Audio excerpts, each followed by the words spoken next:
ప్రతి చైల్డ్లో ఏదో ఒక జన్మత వచ్చేటటువంటి ప్రతిభ అనేది ఉంటుంది. అంటే 8 రకాల ఇంటెలిజెన్సెస్ ఉంటాయి. Say for example they have that linguistic intelligence అంటారు. భాషా ప్రతిభ వాళ్ళలో ఉంది. మూడోది వచ్చేసి మ్యూజికల్ ఇంటెలిజెన్స్. ఇట్లా ఒక పాట ఒక్కసారి వింటే చాలు పట్టేస్తారు. ఏఆర్ రెహమాన్, ఈ మ్యూజిషియన్స్, సింగర్స్ వీళ్ళందరూ కూడా ఈ మ్యూజికల్ ఇంటెలిజెన్స్ ఉన్నటువంటి వాళ్ళు. ఒక జనరల్ లెర్నింగ్ వేరుంటది, but specific to their mentality, specific to their mindset, specific to their inborn talent and ability అట్లా డిజైన్ చేయడం జరుగుతుంది. లాస్ట్ 8వ ఇంటెలిజెన్స్ వచ్చేసి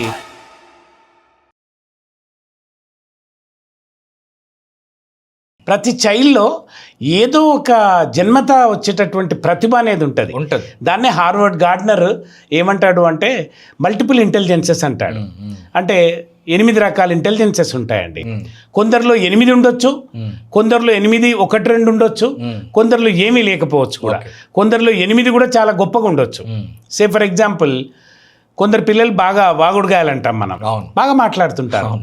అంటే they have that linguistic intelligence అంటారు. అంటే భాషా ప్రతిభ వాళ్ళలో ఉంది. కొందరిలో నంబర్స్, ఇప్పుడు చూడండి ఈ టేబుల్ ఉంది, ఈ 6 feet by 4 feet లేదా 8 feet by 4 feet అని కొందరు చూడగానే చెప్తారు. ఓకే, కొందరు పిల్లలు 2 feet by 3 feet అంటారు కావచ్చు. అంటే వాళ్ళలో ఆ సంఖ్యాపరమైనటువంటి ప్రతిభ అనేది బలహీనంగా ఉన్నట్టు. So linguistic intelligence, numeric intelligence రెండవది. మూడోది వచ్చేసి మ్యూజికల్ ఇంటెలిజెన్స్ అండి. మ్యూజికల్ ఇంటెలిజెన్స్ ఉన్నటువంటి పిల్లలు చాలా గొప్పగా ఇట్లా ఒక పాట ఒక్కసారి వింటే చాలు పట్టేస్తారు. ఒక ట్యూన్ వింటే పట్టేస్తారు. నాలుగవది వచ్చేసి అంటే ఏఆర్ రెహమాన్, ఈ మ్యూజిషియన్స్, సింగర్స్ వీళ్ళందరూ కూడా ఈ మ్యూజికల్ ఇంటెలిజెన్స్ ఉన్నటువంటి వాళ్ళే. నాలుగవది బాడీలీ కినెస్థెటిక్ ఇంటెలిజెన్స్. అంటే శరీరాన్ని ఉపయోగించి వాళ్ళ ప్రతిభను ప్రదర్శించే వాళ్ళు. క్రీడాకారులు, సచిన్ టెండూల్కర్ అనుకోండి, లేదా మొన్న వచ్చినటువంటి మెస్సీ. అంటే శరీరాన్ని ఉపయోగించి ప్రతిభ కనబరిచేవాళ్ళు. నటులు, యాక్రబాట్స్, జిమ్నాస్టులు, ప్లేయర్సు, యాక్టర్సు, ఎన్టీ రామారావు గారు, శివాజీ గణేశన్ గారు, ఇట్లాంటి వాళ్ళు వాళ్ళ ముఖ కవలికలతోటి, ఎస్వి రంగారావు గారు, కాకర్ల సత్యనారాయణ గారు, ఇట్లాంటి వాళ్ళు ఎంతమంది, కైకాల సత్యనారాయణ గారు అనుకుంటారు, వీళ్ళందరూ ఎంత గొప్ప నటులండి. అంటే వాళ్ళ ప్రతిభని, శరీరాన్ని ఉపయోగించి ప్రదర్శించే డాన్సర్స్. కొందరు పిల్లలు ఉంటారు, ఇట్లా ఒక 2 steps చూస్తే వాడు పట్టేస్తాడు అంతే. అంటే ఆ పిల్లల్లో ఆ ప్రతిభ ఎక్కువ ఉంది. ఇంకో పిల్లడికి నేను అంటే మీకు ఒక ఎగ్జాంపుల్ చెప్తాను. నేను పనిచేసే స్కూల్లో, ఓయాసిస్ పబ్లిక్ స్కూల్ వరంగల్లో ఒక పేరెంట్ ఉండే. వాళ్ళ పాప చాలా చక్కగా పాడుద్ది. ప్రతిసారి యాన్యువల్ డేకి కానీ ఏ స్కూల్ ఫంక్షన్ అయినా అమ్మాయితోటి చక్కగా పాటలు పాడిచ్చేది ఆ మదరు, నేర్పించేసి.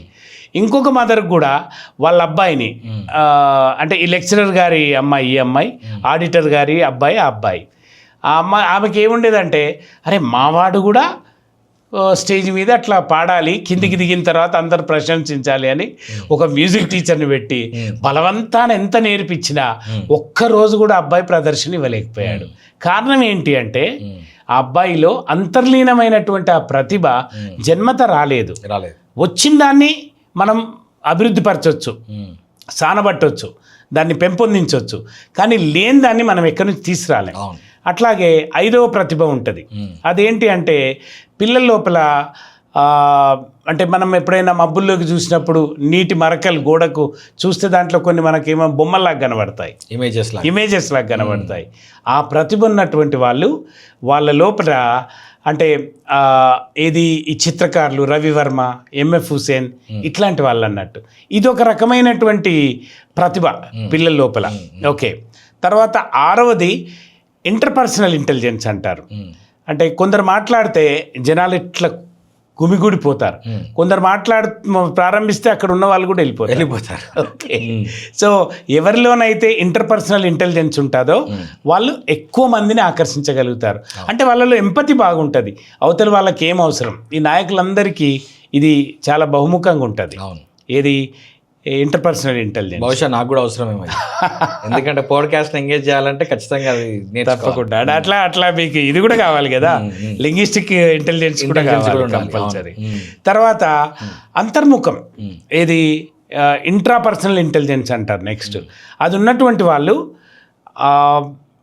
ఒక డైరీ రాయటం, ప్రతిదాన్ని ఏది పద్ధతిగా మెయింటైన్ చేయటం, ఇట్లాంటి వాళ్ళంతా ఫిలాసఫర్స్, సైకాలజిస్టులు, సైకియాట్రిస్టులు ఇట్లా అవుతారు.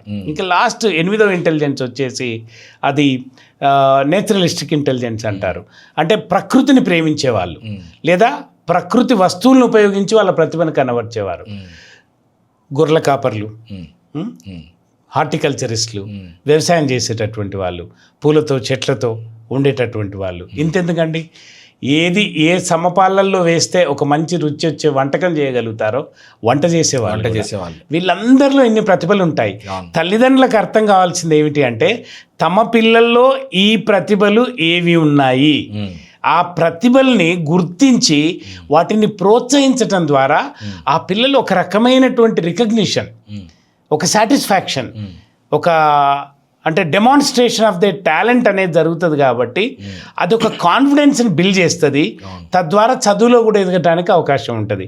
అందుకని పేరెంట్స్ ఎప్పుడు తమ పిల్లల్ని ముందు అర్థం చేసుకోవాలి. ఇప్పుడు మీరు ఇందాక అడిగారు, ఏది చాలామంది పేరెంట్స్ సరిగ్గా అర్థం చేసుకోకపోవటం వలనో, స్కూల్ సరిగ్గా వాళ్ళకు అనుగుణంగా బోధించకపోవటం వలనో, లేదా కష్టపడి చదవండి అని కేవలం అదే ఒక మంత్రంగా సూత్రంగా ఇస్తే దాన్ని ఉపయోగించి ఎందుకు అంత సక్సెస్ కాని వాళ్ళు చాలామంది ఉండొచ్చు అనేది ఒక చర్చలో మనం మాట్లాడుకున్నాం.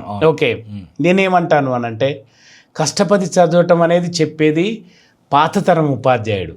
ఇప్పటి తరం ఉపాధ్యాయుడు వాళ్ళు దేన్ని ఇష్టపడుతున్నారో అది తెలుసుకొని ఆ ఇష్టాన్ని తల్లిదండ్రులు ఉపాధ్యాయుడు ఇష్టపడినట్టయితే ఆ పిల్లలకి ఇష్టమైన దాన్ని ఇష్టపడినప్పుడు మనం చెప్పేదాన్ని కూడా పిల్లలు ఇష్టపడతారు. So that is another way of moulding the children and understanding and encouraging them. మనం బయట దేశాలలో విద్యా విధానాన్ని రూపొందించేటప్పుడు ఇలాంటి ఎన్నో అంశాలను దృష్టిలో పెట్టుకొని అసలు చిన్నప్పటి నుంచే మనం ఒక నేలని తీసుకుని, నేను అగ్రికల్చర్ బీఎస్సీ అండి, ఒక నేలను మనం ఇది ఒక భూమి కొన్నప్పుడు అక్కడ ఏం సేద్యం చేయాలి అన్నప్పుడు ఏం చేస్తారు అంటే ఆ భూమిని కొంత భాగాన్ని తీసుకెళ్ళి భూసారం టెస్ట్ చేపిస్తారు, సాయిల్ టెస్ట్ చేపించేసి అక్కడ ఏ రకమైనటువంటి పంటలు వేస్తే ఆ పంటలు బాగా పండుతాయి ఆ భూమిని బట్టి. అంతే కదండి, అంతే కదా. సో అట్లా తల్లిదండ్రులు కూడా తమ పిల్లల్లో ఉన్నటువంటి వాళ్ళ మనోసారాన్ని, ఇక్కడ ఎట్లాగైతే భూసారాన్ని చూస్తారో వాళ్ళ ప్రతిభాసారాన్ని, వాళ్ళ మనోసారాన్ని కనుక గ్రహించగలిగితే అందుకు తగినటువంటి విద్యా విధానాన్ని నిర్మించవచ్చు. బయటి దేశాలలో అదే చేస్తూ ఉంటారు. మీరు ఇందాక అడిగిన ప్రశ్న ఏమిటి అంటే వేరే దేశాలలో 7వ సంవత్సరం నుంచి చదువు ప్రారంభిస్తారు, మనమేమో 3 సంవత్సరాల నుంచి పంపిస్తామని. వాళ్ళు పంపిస్తారు, కానీ ఆ 3వ సంవత్సరం నుంచి 6వ సంవత్సరం దాకా వాళ్ళు చేసే పని ఏమిటి అంటే ఈ పిల్లల్లో ఏ ఆసక్తులు ఉన్నాయి, అన్ని రకాల అభ్యసన అవకాశాలని, లెర్నింగ్ ఆపర్చునిటీస్ని క్రియేట్ చేస్తారు, ఎక్స్పోజ్ చేస్తారు. దాంట్లో ఆ పిల్లలు దేన్ని ఇష్టపడుతున్నారు, దేంట్లో ఇతర పిల్లల కంటే ఎక్కువ ప్రతిభను కనబరుస్తున్నారు, దాన్ని బేస్ చేసుకొని ఇండివిజువల్ లెర్నింగ్ ప్లాన్ అంటారు, ILP.